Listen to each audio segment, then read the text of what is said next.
화솔 꽃동산에서 들려드리는 이야기입니다. 여러분들의 귀에 약을 넣는 시간, 그저 그냥 그랬다는 이야기 시간입니다. 용서받을 수 있는 유일한 거짓말쟁이 오리지널 스타일 스토리텔러 솔코 인사드립니다. 여러분도 혹시 도박 좋아하시나요? 저는 말이죠, 도박을 굉장히 좋아하는 사람입니다. 그런데 사람들이 도박했을 때 무언가에 베팅을 하잖아요. 여러분들은 뭘 거시나요? 1,000원? 5,000원? 신사임당? 좋죠. 그런데 보이지 않는 것에 집착하는 저희의 모토 때문인지 저는 보이지 않는 것을 도박에 겁니다. 사람들의 시간, 목숨, 그리고 영혼, 이런 거 말이죠. 도박에 있어서 베팅률이 크고 베팅하는 것이 얼마나 큰지에 따라서 거기에 대해서 얻어지는 것도 많기 때문인 거죠. 뭐 그래요. 도박은 인생 자체가 도박이 아닌가 싶어요. 어떠한 것을, 시간이라는 것을 걸고 투자해서 우리가 행복이라는 것을 얻어야 되는 거니까요. 아니면 말고요. 처음부터 뜬구름 잡는 이야기로 시작을 했는데요. 오늘 제가 여러분들에게 들려드릴 이야기 자체가 좀 도박적인 부분이 있어서 이야기를 하려고 합니다. 오늘은 영화에 대해서 한번 말을 해보려고 해요. 영화의 제목은 얼마 전에 개봉했는데 아실지 모르겠네요. 신의 한수라는 겁니다. 아십니까? 신의 한수 있잖아요. 옛날에 고스트 바둑왕이라는 만화를 보게 되면은 그 이제 귀신이 붙어갖고 막 바둑을 져요. 그때 이렇게 바둑을 두면서 마지막에 하면서 신의 한수 하면서 삥 하면서 이제 바둑알이 삥 빛나면서 빵빵빵 하면서 이제 하는 그런 게 있는데, 그거 보는 순간 알겠죠. 그러니까 신의 한수 자체가 바둑에서 쓰인다는 겁니다. 근데 이게 뭐가 중요하냐? 그러니까 배우진들 자체가 어마무시하죠. 신의 한수를 찍은 감독님도 많이 유명하지만 뭐 말해봤자 잘 모르시니까요. 저 잘 모르겠어요. 그렇게 유명하신 분은 아닌 것 같아요. 아니, 유명하시다면 죄송합니다. 어차피 저는 잘 모르는 바보 멍청이니까 이해해 주시길 바랄게요. 영화에 대해 좀 이야기를 해봅시다. 배우가 누구 나오냐요? 누가 나오냐면은 안성기 씨도 나오고요, 정우성 씨도 나오고요, 그리고 이시영 씨라는 여자 배우, 제가 봤을 땐 거의 홍일점인데, 물론 랑랑이라는 그 초등학생 같은 애가 나오긴 하는데 걔는 비중이 거의 없고 중국인으로 나와가지고 한국말을 못해요. 별로 상관없고요. 그리고 호목수라고 해가지고 안계강 씨 아시는 분들은 아실 겁니다. 아라한장풍 대작전에서 아주 임팩트 있는 악역을 맡으신 분이죠. 언젠간 아라한장풍 대작전에 대해서도 이야기할 수 있으면 재밌겠네요. 안계강 씨도 나오고요. 또 누구 있었죠? 굉장히 많은데, 일단은 정우성 씨가 원톱 체제로 가려고 한 것도 있지만, 안성기 씨를 뛰어넘고 정우성 씨를 뛰어넘어서 기억에 남는 배우 한 명이 나옵니다. 바로 김인권 씨도. 김인권 씨 이름 들으면 좀 헷갈리시는 분들도 계실 텐데 다들 아실 겁니다. 뭐 하시는 분이냐면은 그 옛날에 해운대의 감초로 나왔던, 마지막에 그 용감한 시민상 받고서는 막 엉엉 울고 계셨던 분이고, 마이웨이라는 영화에서 또 이제 장동건 씨와 가장 친한 친구로 나왔던 사람이죠. 아주 너무나 연기를 아주 끝장나게 잘하십니다. 거기서 꽁수라는 이름을 가지고 나오시는데 약간은 야비한 캐릭터로 나오는 거죠. 뭐 악역은 아시는 분들은 아시겠지만 이범수 씨가 악역을 맡았습니다. 저는 이범수 씨라는 배우를 볼 때마다 맨날 놀래요. 너무 멋있는 것 같아. 웃긴 역할도 너무나 잘하고요. 그리고 재밌는 역할도 너무나 잘하고 악역까지도 너무나 잘하니까요. 결국에 배우는요, 배할 때 그 배신할 때 배자를 쓴다고 해요. 정말 사람들을 다 배신하는 것 같아요. 믿을 수가 없어. 어떠한 역할을 맡든지 다 소화를 해내니까요. 그리고 거기 악역이 나오는데, 악역 중에서 이범수 씨 이제 부하 중에 최진혁 씨라고 해서 옛날에 상속자들이라는 드라마를 보게 되면은 이민호 씨 있잖아요. 김탄 형이 나오잖아요. 굉장히 잘생기신 분. 그죠? 그분 옛날에 파스타에서도 나왔었는데 그때는 비중이 없었는데 어쨌든 김탄 형 나옵니다. 약간 비중도 있어요.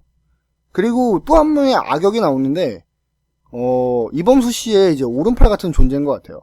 그분은 별로 유명하면 유명한 게 연기를 굉장히 잘하시는 분인 것 같아요. 옛날에 내가 살인자다 맞나? 내가 살인마단가? 거기 나오잖아요. 거기에 진짜 제2로 나오시는 분인데 아주 임팩트 있게 머리에 기억이 남았는데 신의 한 수에서도 살벌한 악역 연기를 하시더라고요. 그리고 어떤 할아버지 나옵니다. 왕서범이라고 해서 그 유명한 할아버지 나오시는데 연기 굉장히 잘하시는 할아버지예요. 예, 제 이름은 잘 모르겠어요. 자주 나오시는, 영화에서 자주 나오시는 분입니다. 제가 조금 더 공부를 해봐야 되겠네요. 많은 사람들의 이름을 외울 수는 없으니까요. 예, 뭐 아니면 말고요. 지금까지 배우진들에서 이야기를 해봤습니다. 제가 배우진들 자체를 이렇게 길게 이야기하고 싶지가 않은데 워낙 다들 임팩트가 셌기 때문에 저는 그렇게 생각을 해요. 아, 이거 시나리오가 아작이 나는구나. 그죠? 투자자들이 어마무시하구나. 그리고 이게 1편이 아니구나. 그쵸?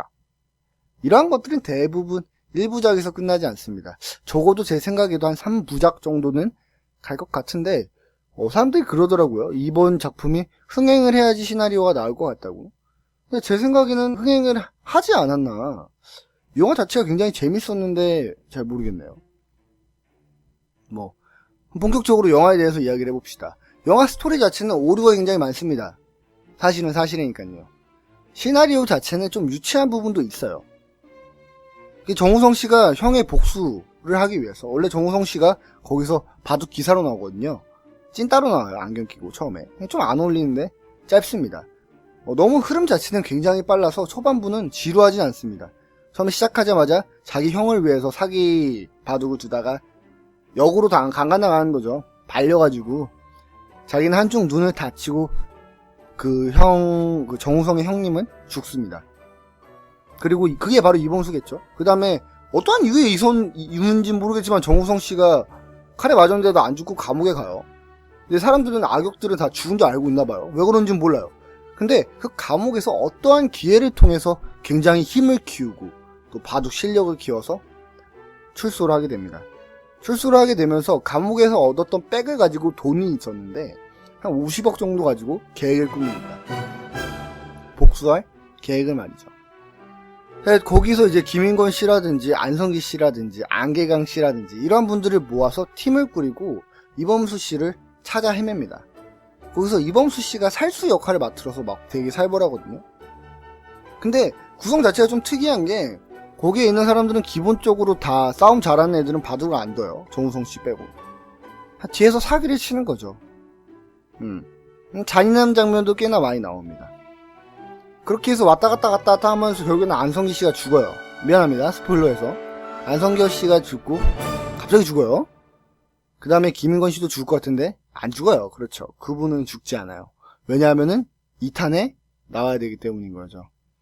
그 다음에 싸움이 일어나게 됩니다. 근데 멋있는 장면을 연출하기 위해서인지 앞뒤가 안 맞는 부분은 확실히 존재를 하죠. 그냥 뭔가 그들의 룰이 있기 때문이라고 하면은 이해가 가는데 또 보면 또 약속을 깨버리거든요. 예를 들어서 이런 거죠. 이범수 씨가 정우성 씨랑 바둑을 두면서 이제 내기를 합니다. 지면 어떤 사람의 그 혓바닥을 자르겠다고. 근데 정우성 씨가 이겼어요. 근데 안 잘라도 되잖아요. 근데 잘라요. 왜 잘라는지는 모르겠어요. 그 다음에도 마찬가지죠. 그냥 압도적인 힘으로 이범수 씨가 미리 제압을 할 수 있었는데도 불구하고 좀 기다려주는 게 있었다. 그래서 좀 현실감은 떨어지지 않았나 하지만 액션도 굉장히 많이 나오고 뭐 러브씬은 적지만 적당히 나왔던 것 같아요.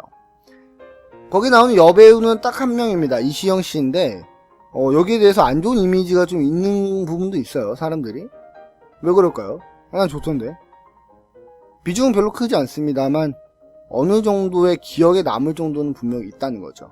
왜냐면 홍일점이잖아요. 일단. 그죠? 뭐 그죠. 그냥 그랬다는 이야기입니다. 결론적으로는 선이 이깁니다. 정우성 씨가 이기고 생각했던 것만큼 착한 사람들은 많이 죽지 않아요. 근데 거기가 2부작을 나타내면서, 2편을 나타내면서 이제 정우성 씨에게 큰 도움을 줬던 사람이 있는데 얼굴도 나오지 않습니다. 아마 2탄에 나오겠죠. 근데 그 사람이 나오면서 2탄이 시작되는 건데 거기서 그 인물 자체가 나오질 않으니까 또 뭔가 앞뒤가 안 맞는 부분도 있고요. 만화책이라든지 아니면은 영화 말고 드라마로 만들었으면은 조금 더 실감이 나지 않았나 싶습니다. 약간 느낌은 옛날에 JTBC에서 했었던 무정도시 같은 느낌으로 말이죠. 조금 더 아니면 아예 조금 더 단순하게 만들었으면 재밌었겠죠. 그 중에서 명장면이 몇 가지가 있는데 제가 몇 가지를 소개시켜 주자면은 그 예고편에 나왔던 얼음창고, 냉동창고 안에 들어가서 이게 바둑을 둬요. 그러니까 극한의 상황에서 바둑을 두는 거죠. 정우성 씨랑 그 김탄 형이랑 상속자들 있잖아요. 김탄 형이랑 두는데 정우성 씨는 어차피 걔를 죽일 생각이었고 굳이 바둑을 둘 필요는 없었어요. 그러니까 막 바둑을 둬요. 예. 자신감이 있었던 거겠죠. 그러니까 일단 거기서 죽이고요. 그리고 그 나는 살인마에서 나왔던 아저씨, 그 아저씨가 굉장히 사악한 역할로 맡은데 정우성 씨가 더 사악해요. 딱밤을 때리잖아요. 묶어놓고선 딱밤을 때리는데 눈을 벌린 다음에 눈 아래다 딱밤을 칩니다. 아프겠죠. 근데 그 정우성 씨가 막 딱 치면은 막 사람이 날아가요. 딱밤으로. 그걸 눈 아래 치니까 실명이 되겠죠. 그렇게 해서 양 눈을 멀게 한 다음에 또 얼려 죽여요. 누가 착한 놈인지 모르겠네, 생각해보니까. 이범수 씨가 좀 억울한 것 같네요, 좀 생각을 해보니까. 그렇게 해서 이제 뭐 두 사람을 죽입니다. 쉽게 죽일 수도 있었는데 왜 어렵게 죽였느냐? 모르죠, 저야. 저 잘 모르겠어요. 왜 이렇게 뭔가 이렇게 어렵게 죽였지라는 생각도 들고요. 약간 좀 비교를 하자면은 타짜하고 좀 비교를 할 수 있을 것 같아요. 제 생각이지만 느낌 자체도 타짜하고 비교가 되거든요. 타짜 자체는 워낙 도박 영화잖아요. 그죠? 근데 타짜하고 좀 다른 점이 있다면은 바둑이라는 것을 두는 거고 그거 갖고 도박을 하는 건데 그 인간의 고대 위주로 나타낸 것 같아요. 사람의 마인드라든지 표정 변화를 통해서 뭔가 그 바둑가의 심리 상태 이런 걸로 이렇게 하려고 했는데 기본적으로 뭘 이야기하려고 하는지 잘 모르겠어요. 아마 그 제목이겠죠? 사활편이라고 합니다. 우리의 지금 상태가 사활에 걸려있다 이런 말 하잖아요. 그러니까 지금 뭐 목숨을 걸고 뭔가를 해야 되는 용어가 바로 바둑 용어로 사활이라고 하는데 사람이 절박한 순간에 몰리게 되면은 어떤 식으로 변할 수 있다. 뭐 이거 이야기한 것 같아요. 그래서 살아남는다. 뭐 이런 거 이야기한 것 같아요. 잘 모르겠어요, 솔직히 저도. 근데 되게 재밌어요. 뭔가 많이 와닿는 것도 있고요. 안성기 씨가 나중에 죽긴 하지만 굉장히 큰 역할을 맡았고 제 생각에는 안성기 씨를 통해서 감독님이 뭔가를 이야기하려고 한 게 있지 않나. 뭐 인생 자체가 이런 말이 나와요. 그 말이 나오는데 인생이 고수에게는 천국이고 하수에게는 지옥이다. 뭐 이런 말이 나옵니다. 근데 거기를 통해서 얘기를 하는 거 보면은 그래 우리가 고수가 돼야 된다 이런 걸 이야기하는 것 같으면서도 제 개인적으로 기억에 남는 거는 김인권 씨거든요. 누가 봤을 땐 소인배고 그 안에서 겨우겨우 살아남는 존재이지만 지금 우리 대한민국 상태와 비교를 했을 때는 아주 잘 맞지 않나 싶습니다. 대한민국이란 나라는 강하지 않아요. 인정하고 인정합시다. 그렇지만 어디든 언제든 살아남을 수 있다는 것은 확실합니다. 지금까지 그래왔고 앞으로도 그럴 것이니까요. 신의 한 수는 굉장히 많은 것을 이야기하고 있고 액션이나 러브라든지 욕심을 많이 낸 영화입니다.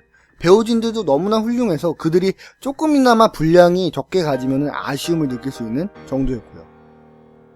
뭐 아쉬움도 있지만 저는 만족감이 더 큰 영화였다고 생각합니다. 여자분들은 정우성 보시면 되고요. 저도 정우성을 봤네요. 정우성 씨 몸 굉장히 좋더라고요. 최고 10점 만점에 10점. 뭐 그렇습니다. 거기에 나오는 거는 도박을 위주로 하지만 결국엔 바둑 자체에다가 말을 실어서 우리들에게 전달을 하는 게 목표인 것 같습니다. 여러분들은 고수인가요? 하수인가요? 근데 한 가지 더 이야기를 하자면 그것은 우리가 선택할 수 있다는 겁니다. 아닌가요? 또 재밌는 장면 중에 한 가지가 바둑이라는 것은 상대방이 어떠한 수가 나올지 읽는 거잖아요. 그죠? 근데 결국에 마지막에는 그 수를 아무도 읽지를 못합니다. 왜냐면 이 세상에는 바둑처럼 단순하지 않거든요. 너무나 많은 변수들이 존재하기 때문입니다. 그래서 우리는 더욱더 큰 것을 걸어야 될지도 몰라요. 정해진 것과 정해지지 않는 것, 보이는 것과 보여지지 않는 것, 어떠한 것에 집착을 할 것인지는 여러분들의 선택입니다. 변수의 모든 것을 거세요. 세상에 정답은 없습니다. 다만 수없이 많은 변수가 존재할 뿐이라고 이야기를 하는 게 그 영화의 주제가 아니었을까요? 뭐 아니면 말고요. 그저 그냥 그랬다는 이야기입니다. 지금까지 화서요 꽃동산에서 들려드렸던 이야기입니다. 감사합니다.